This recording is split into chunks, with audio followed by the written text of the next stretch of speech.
চলে এলাম আজকে এবার দ্বিতীয় সাবজেক্ট নিয়ে মেজর 1 পল সায়েন্স। আমি মেজর 1 পল সায়েন্স থেকে তোমাদের 6টা প্রশ্ন বলবো।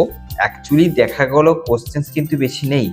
মেজর 1 পল সায়েন্সের সাজেশন সংখ্যাটা কম রয়েছে, কোশ্চেন্স কম রয়েছে, এবং তার মধ্যেও আমি তোমাদের যে 6টা প্রশ্ন বলে দিচ্ছি, 6টা প্রশ্ন মানে কি 10 নম্বরের 2টো, 4 নম্বরের 4টে, মানে 5 নম্বরের 4টে, তার মানে কি টোটাল 6টা।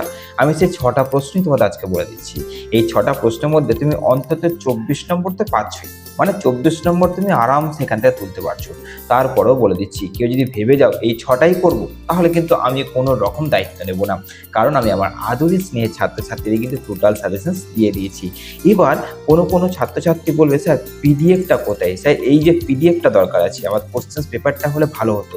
কারণ আজকে তোমাদের কোশ্চেন্সগুলো বলে দিচ্ছি, কোশ্চেন্সগুলো ভালো করে শুনে নাও, তারপর কোথায় পাবে সেটাও বলে দিচ্ছি। আগে ভালো করে শোনো। প্রথমে তোমাদের যে কোশ্চেন্সটা করতে হচ্ছে সেটা হচ্ছে টিকা, অর্থাৎ কৌটিল্যের সপ্তাঙ্গ তত্ত্ব ও দণ্ডনীতি। এই দুটোর মধ্যে একটা আসছে, এটা কনফার্ম 5 নম্বরে আসবে।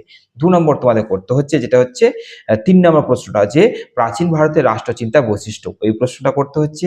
তারপরে মধ্যযুগীয় মুসলমান রাজনৈতিক চিন্তার বৈশিষ্ট্য, এই দুটোর মধ্যে একটা আসছে কনফার্ম। তাহলে 5 নম্বরে দুটো বললাম, 10 নম্বর উঠে গেল, আর তুলতে হবে 14 নম্বর।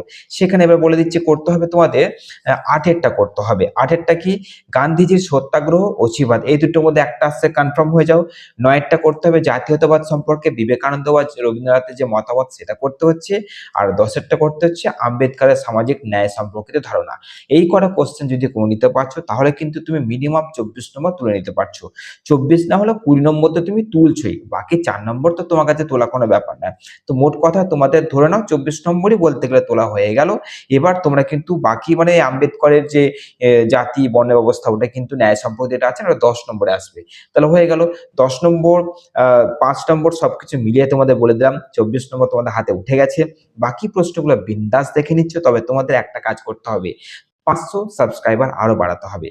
এইটা তোমাদের করতে হবে। এইটা কিন্তু করতে পারলে আমি তোমাদের শর্টস ভিডিও দ্বারা তাড়াতাড়ি শেষ করে দিয়ে মারাত্মক কিছু ভিডিও নিয়ে আসতে চলেছি, যেগুলো দেখলে যারা প্রচন্ড ভয়ের মধ্যে রয়েছে, যে মনে হচ্ছে ফেল করে যাবো, মনে হচ্ছে ফেল করে যাবো, সাপ্লি পাবো। আরে আমি যতক্ষণ আছি কি করে সাপ্লি পাবে?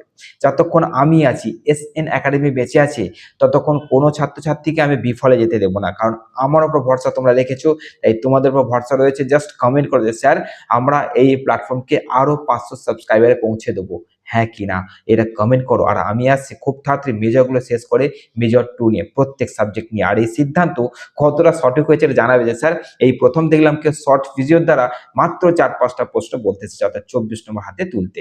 চলো কমেন্ট করবে।